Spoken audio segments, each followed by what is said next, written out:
I am Sister Anna, and for years I carried a secret that would shatter the image of sanctity people wrapped around the walls of Saint Cecilia Convent. I am 72 years old, and I lived inside those stone rooms for 25 years before I understood what had been happening beneath the rituals and the rosary. Today, I tell this story because silence became a tool of harm, and truth is my responsibility. If you are watching from anywhere in the world, please leave a comment and subscribe so that this account is kept alive and others can find courage in it. I entered Saint Cecilia at 15, full of devotion and a hunger for purpose. The chapel smelled of wax and old paper, the mornings offered bread and tea, and the brothers and sisters taught me to fold my life around prayer. It was a steady, ordered world until the arrival of a man whose smile carried authority and whose presence unstitched the small certainties we had. What I will say now will change how you think about institutions that promise protection, because the real danger looked like mercy. I will take you from those early naive days, through the first uncomfortable moments, to the night we decided to run, to the strange lives we built in exile under false names, to the day an object found in a forgotten drawer finally, piece by piece, exposed what had been hidden. This is not a tale of pious ruin. It is a story of survival, of justice pursued late, and of the slow, clumsy work of rebuilding a life after betrayal. Since I was a girl, I learned to keep my voice small. I watched, I stitched, I memorized liturgies. That habit of watching saved some of us. I entered at 15 by my own will, believing I answered a call. It is from that call that everything that happened began. The convent sits on a ridge above the town of Marlow, with a view of the river that steals light in the evenings. The first year felt like apprenticeship. Sister Maria Elena taught me to sew cassocks and mend torn linens. Mother Superior Teresa guided prayers with a firm, kind manner that made discipline feel like love. Father Dominic was the visiting priest who led confirmations and taught scripture to the novices.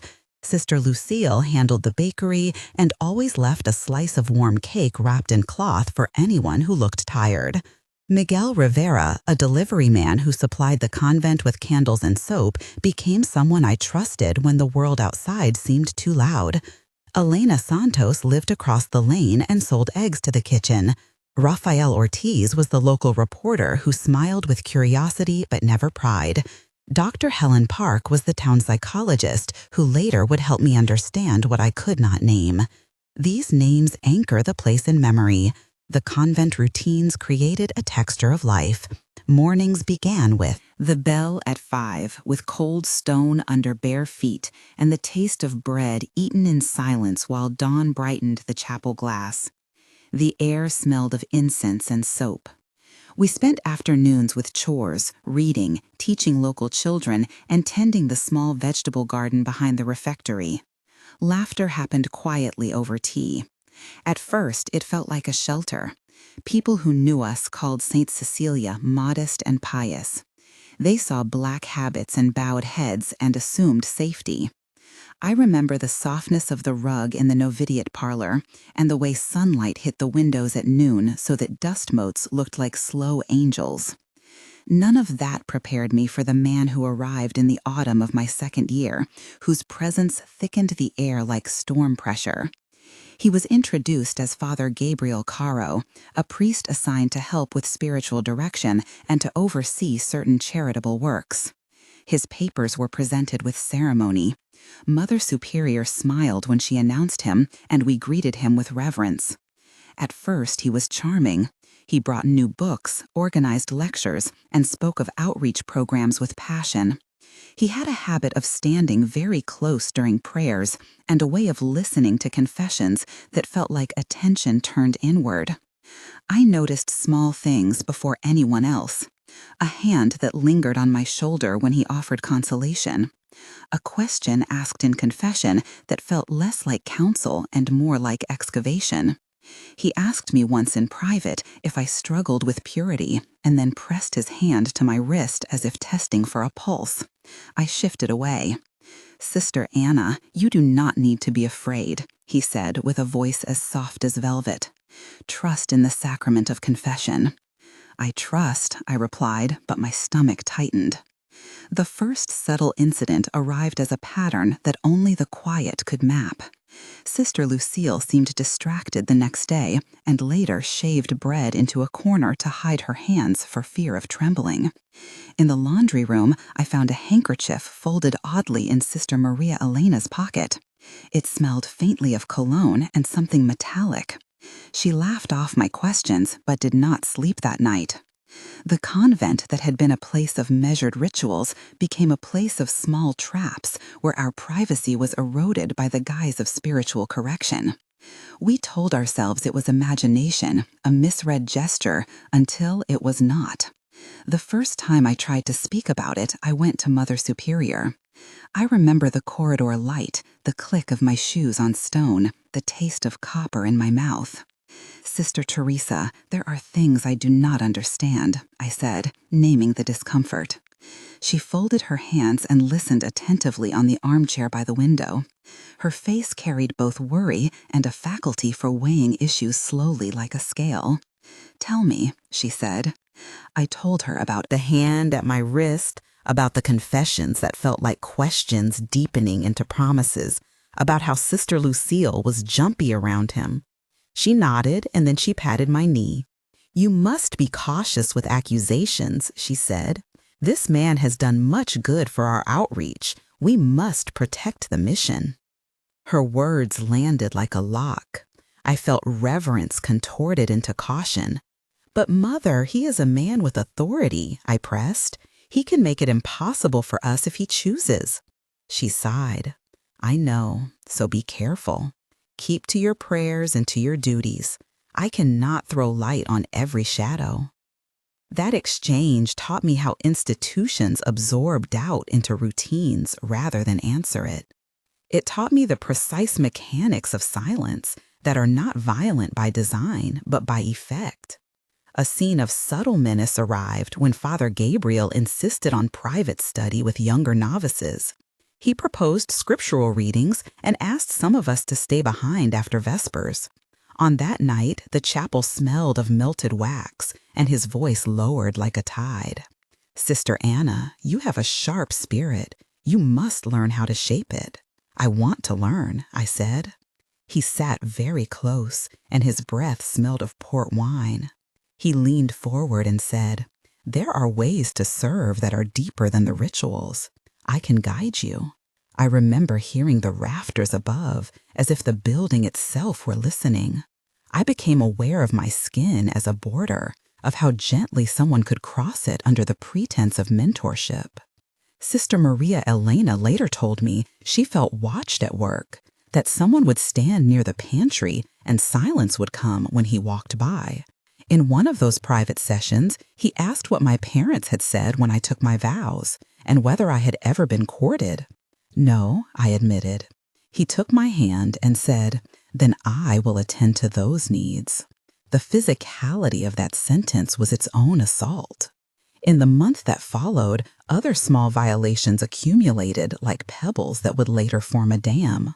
The first moment of real terror happened in the refectory late at night, when Father Gabriel entered the empty dining room and confronted Sister Lucille about missing utensils. He cornered her, raising a voice that bounced off plates and left a ringing silence. She answered haltingly, "I only took them to mend them." He stepped forward and grabbed the back of her habit. "You will not defy me in front of these walls," he said. I was in the doorway and I spoke, "Leave her." He turned to me with a look that would later become familiar, a look that no ritual could sanctify. He smiled and said, "You will learn obedience." The first formal attempt to report him went to the parish priest who was related to him and who told us that rumors disrupt charity and called for prudence. That dismissal felt like a force field, an institutional convenience. We tried other avenues. I wrote a short note and slipped it beneath the office door of Bishop Arden, who came to inspect once a season. The reply I received was polite, a stern note about maintaining decorum and trust in clergy. The response exposed the mechanics of denial more than it offered help. In the institution, there were channels, but these channels often resembled sieves through which complaints slipped into complacency. The decision to act would become a private and dangerous thing. The second moment of tension occurred when we discovered a locked drawer in Father Gabriel's study with letters that were clearly written by younger novices. Hands shook as we read phrases that alternated between pleading and praise. One note ended with the line I remember to this day: "I thought the confessional would save me, and instead it used me." The paper smelled of old ink and lemon. We held the letters like contraband. The question was not whether to reveal them, but how. A public accusation meant ruin for some, but silence meant continued harm. I met with Miguel Rivera in the alley where he delivered supplies to ask for help. "You cannot stay in the convent and do nothing if this is true," he said. His voice was low and practical. "I will find someone who knows how to photograph and store these safely." We created a plan to copy the letters and hide the originals. We used the bakery oven as a place to dry pages and the hollow of an old candle holder to conceal slips of paper. The plan was small and granular, and it felt like trying to hold a leaking vessel. This was the beginning of our clandestine archive. At this point, I ask you to do something simple that matters deeply to me. If this account moves you in any way, leave a comment with the single word that best describes your reaction: shock, anger, sorrow, or hope. And if you are willing, explain why in one sentence. Your comment helps keep stories like this visible and gives survivors a signal that they are not alone. If you can, please subscribe to this channel so that more testimonies like this are seen and the conversation about institutional accountability continues. Your engagement is a small but necessary act of solidarity. Now, I return to the night we decided to run and how we prepared. We recruited an ally named Rafael Ortiz, who had a curious but trusted reputation as a reporter. He agreed to act covertly and to connect us to an external helper who could provide safe passage. We also met Father Miguel Santos, a priest from a neighboring parish who expressed disbelief at first and then quietly offered a back corridor key and a safe house where he said no one would ask names. The planning was meticulous. We dismantled habits from our wardrobes to do room for plain clothes. We sewed pockets under hems to hold identity cards in small bundles. I remember choosing a loaf of bread to smell like normalcy and folding a rosary into the lining of my coat to remind me of prayer without letting it become an excuse for silence. We made lists of whom to trust and whom to avoid. Sister Maria Elena wrote names on the inside of a cookbook and burned the outer page to create a code. We determined the hour when the guard changed, the time the gatekeeper would make his rounds, the path by which we could reach the wall without being seen by the chapel windows. Each small logistic carried moral weight. We counted breath by breath. The night of the escape arrived with wind and rain that softened the sound of footsteps. The air tasted of iron and wet earth. Every sense was amplified. I felt the cold stone under my palms as I climbed, the scrape of the rough mortar against skin, the sting of rain in my eyes, the scent of moss and the distant church bell. Miguel whispered, "Now," and I pushed upward. My hand slipped on moss. I heard Father Gabriel call from below for lights to be checked. Sister Lucille clambered after me, breath sharp in the dark. We moved like shadows pressed to the wall. Near the top, the wind grabbed my veil and tried to turn it into a sail. I remember the tactile sensation of a rope burning into my fingers as we lowered ourselves into the hedgerow, and the metallic flinch of a fence snagging a sleeve. The climb was a strained chorus of short commands. "Hold the rope," Miguel hissed. "Move faster," Raphael muttered. "Quiet," I said. We made it into the lane and ran toward Father Miguel Santos' house, where he sheltered us in an attic that smelled of camphor and old books. The escape had been executed with breathless haste. We were cold and soaked and alive in our secrecy. One particularly intense moment after we left occurred when we encountered a search on the town square. A neighbor had seen movement and had alerted a man who worked for the bishop. We were hidden in a cart of hay while soldiers passed by with lanterns that carved brittle shadows. The sensation of being 2 inches from exposure, with hay in my teeth and the smell of animal sweat rising around our faces, is a memory that will not fade. We locked our mouths and held our breath until the footfalls receded. That moment was a lesson in how precarious refuge can be, and how small acts of observation in a town can become instruments of pursuit. Life and concealment stretched along. We were given new names. I became Anna Reed, a seamstress in a town 3 counties away. Sister Maria Elena used the name Mary Ellis and worked at a linen mill.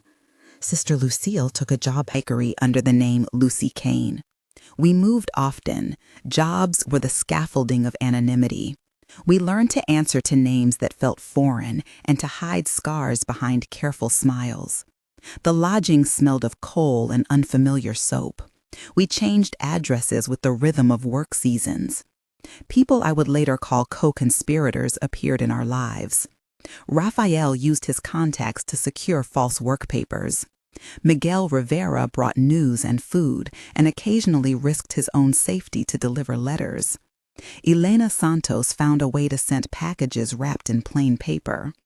Dr. Helen Park, who at first had treated us as nervous patients in a quiet town clinic, became an anchor who taught us coping strategies and insisted we keep detailed notes about memory triggers.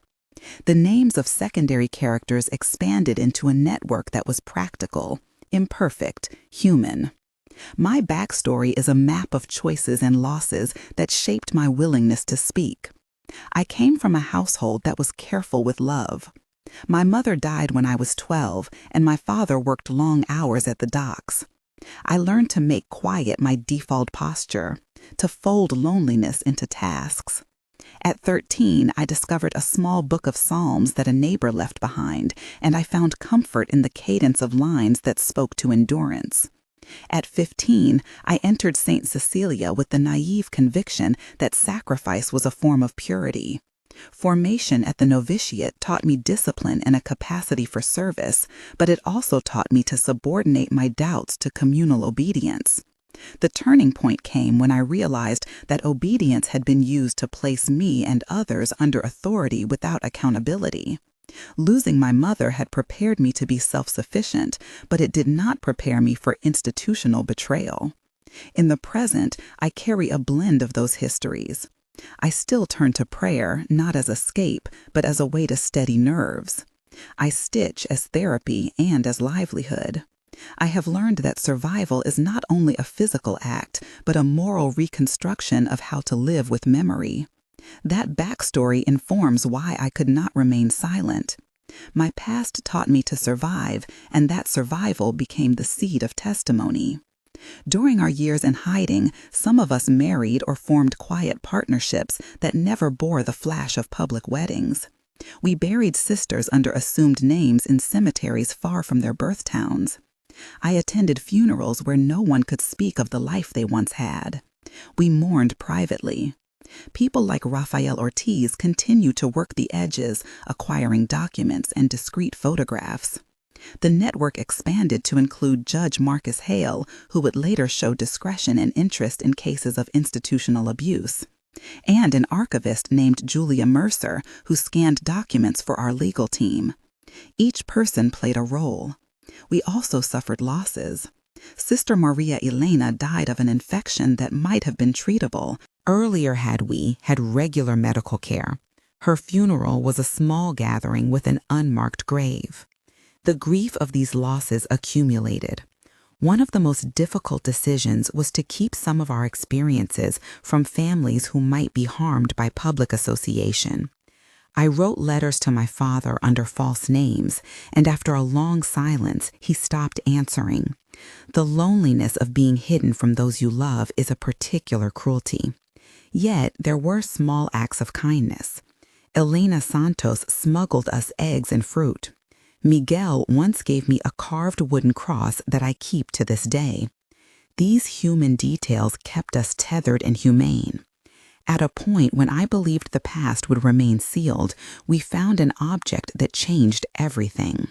In a battered trunk left in a room we had occupied briefly at a guest house, we found a small ledger with names and dates. It was a list of transfers, of donations to certain orders, and alongside the mundane entries were notations in a tight script that suggested appointments and preferences. The ledger smelled of mothballs and old glue. One line read simply, "Bring them for guidance at midnight," and another noted a donation with a wink of initials. The ledger was a map that suggested patterns across decades. We copied it and distributed duplicates among our network. Raphael brought the copies to his editor, who then connected us to an investigative team from a regional paper. The team helped us to catalog entries and to cross-reference names with parish records. This process was methodical. It required patience and the slow plumbing of paperwork.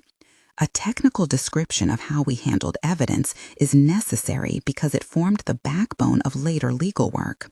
We first documented the documents by photographing them at high resolution using a camera with a daylight-balanced lens. We recorded chain of custody by initialing and dating each reproduction. Originals were sealed in archival safe papers and kept in multiple hidden locations. Copies were encrypted and stored on separate devices with password protections and with physical backups in the homes of trusted allies. We labeled each item with context notes and created a catalog with cross-reference tags including dates and names.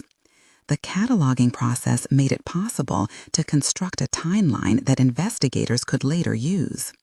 The legal and canonical processes we triggered required translation from our clandestine archive into official complaint language.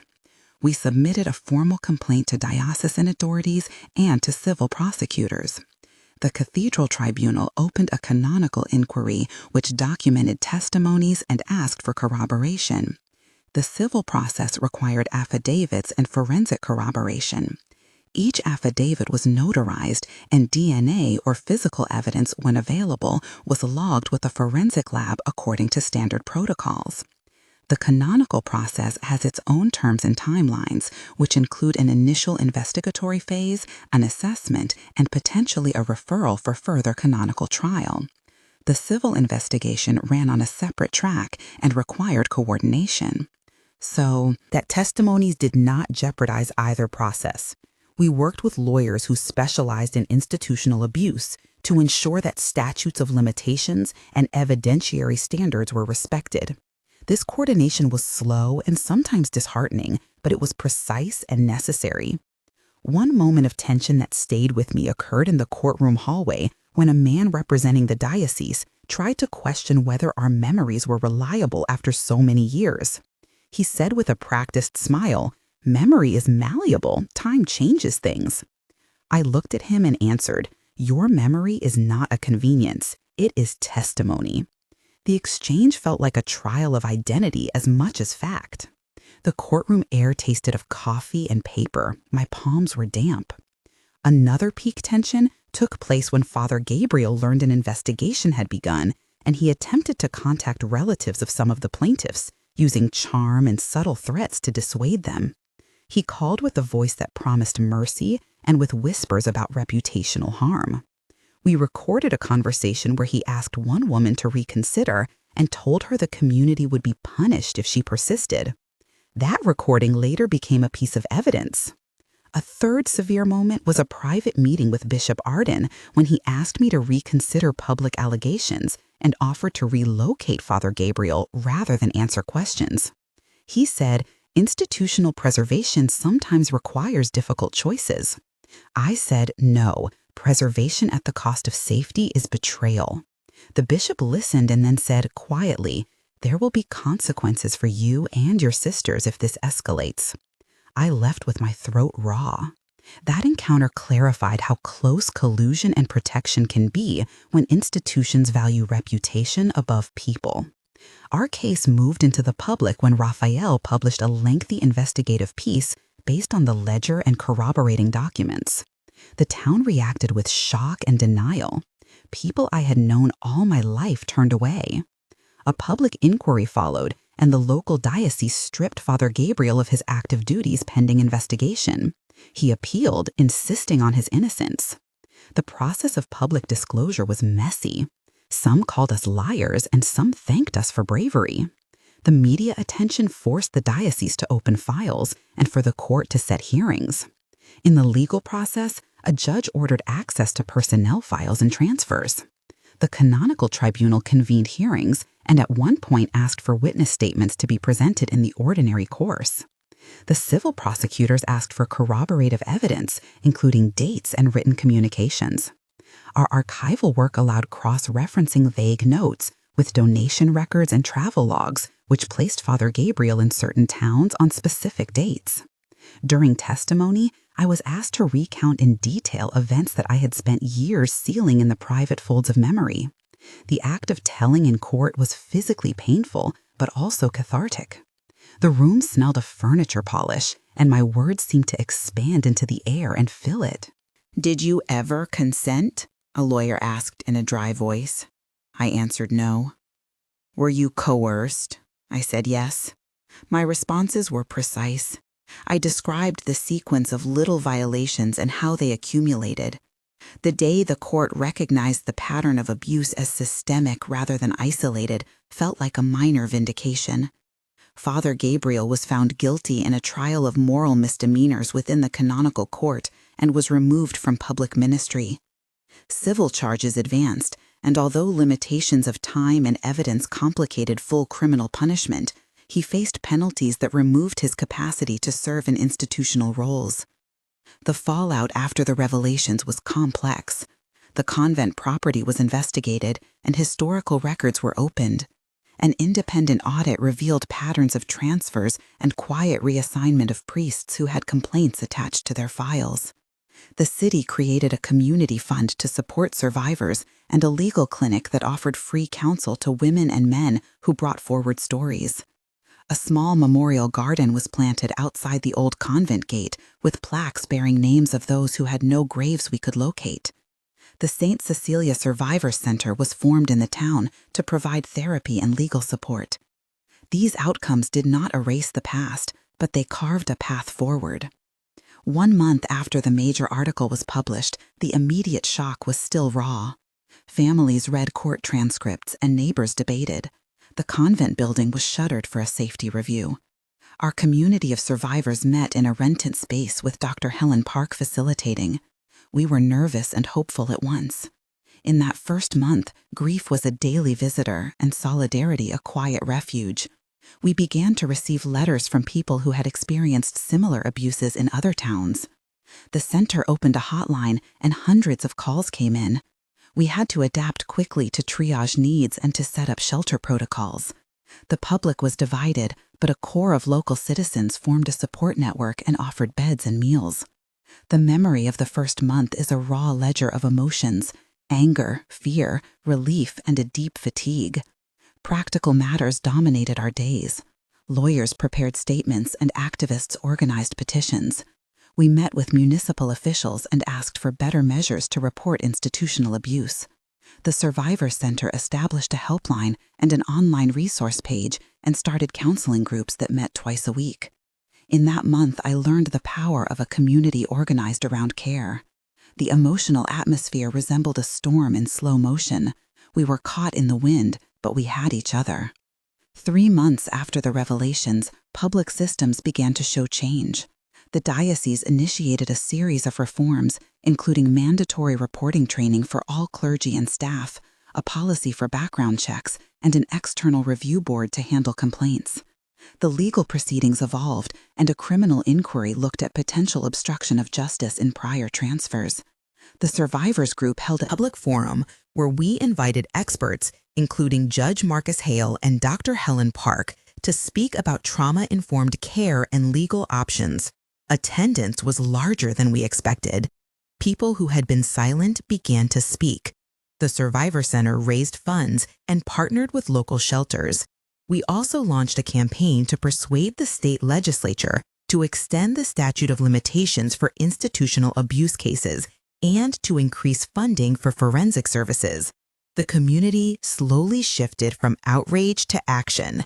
The mood turned from raw grievance to determined reconstruction. I found myself giving interviews and trying to translate my memory into testimony people could understand. It exhausted me, but it felt necessary.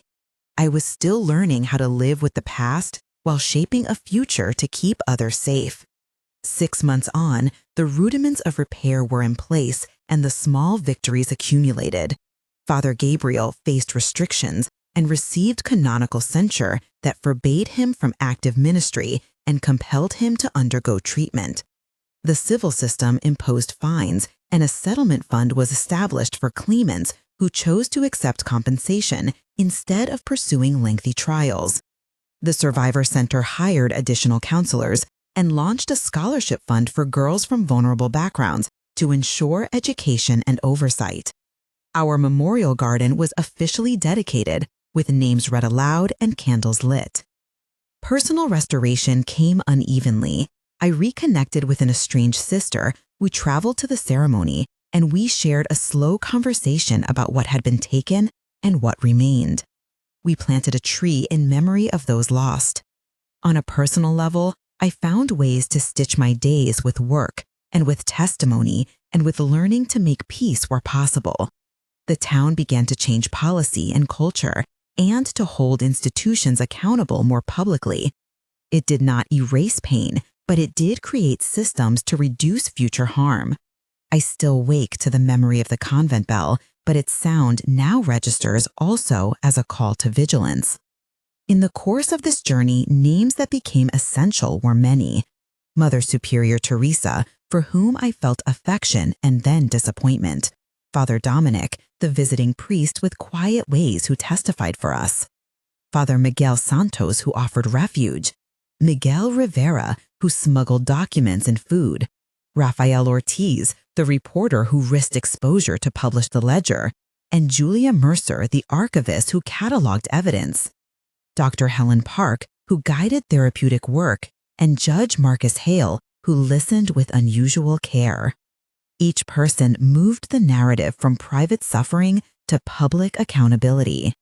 Their actions built scaffolding for change. What I want to leave you with is simple and deep. Silence can protect an image, but it often protects harm as well. Speaking will cost you something. It may cost comfort, reputation, family ties, and a sense of belonging. But the cost of silence is paid in lives that are broken and futures narrowed. We did not set out to be heroes. We only sought safety and truth. In time, truth unlatched doors and made repair possible. If this story touched you, please comment with the single word that summed your reaction and subscribe so others can find this channel. Your voice helps keep the conversation alive and keeps pressure on institutions to do better. Remember that faith is not obedience blind, but a call to protect the vulnerable. Live with truth. Be vigilant. Use your voice.